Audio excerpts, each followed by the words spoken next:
Mamang Jason dipanggil oleh kapten lapangan untuk mengikuti serangkaian tes, mulai dari tes kebugaran di treadmill, angkat beban, hingga tes menembak. Namun ternyata, Mamang Jason sengaja menurunkan performanya di semua tes. Bahkan saat menembak, dia sengaja meleset agar terlihat biasa saja dan bisa lolos sebagai petugas truk pengantar uang. Tes terakhir adalah mengemudi truk. Dalam tes ini pun, dia sengaja menabrakkan bagian belakang truk ke tumpukan kardus. Setelah semua tes selesai, dia hanya mendapat nilai 70%, nyaris gagal. Namun akhirnya, dia tetap diterima bekerja. Di hari pertama, Mamang Jason didampingi kapten dan dibekali senjata untuk keamanan selama di jalan. Hari pertamanya itu berjalan lancar tanpa hambatan. Setelah selesai bekerja, mereka melakukan absen pulang. Kapten mengajak Mamang Jason bermain biliar bersama. Namun, dia meminta waktu sebentar. Ternyata, dia diam-diam memeriksa kartu identitas para karyawan karena mencurigai adanya orang dalam yang terlibat dalam perampokan. Keesokan harinya, Mamang Jason kembali bekerja.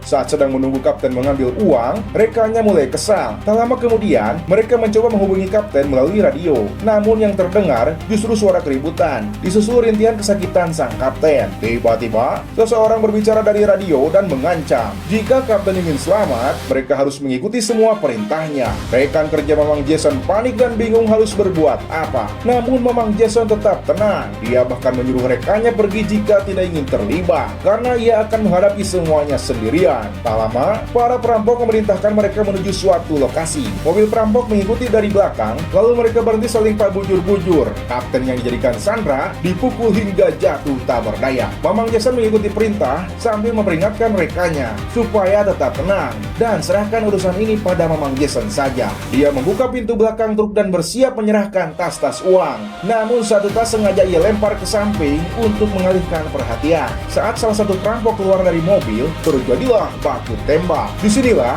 terlihat kemampuan asli Mamang Jason. Dengan tenang dan presisi tinggi, ia menembak satu persatu perampok tanpa kesulitan. Sangat berbeda dengan saat tes, di mana ia tampak tidak mampu menembak dengan benar. Satu perampok tersisa mencoba kabur dan masuk ke dalam sebuah gedung.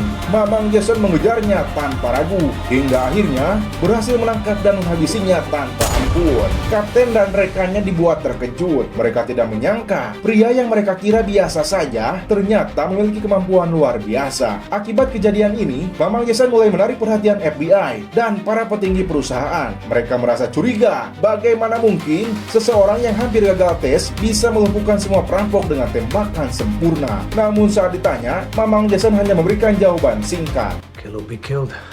Dan jika kamu penasaran dengan kelanjutannya, langsung saja nonton filmnya yang berjudul Wrath of Man tahun 2021.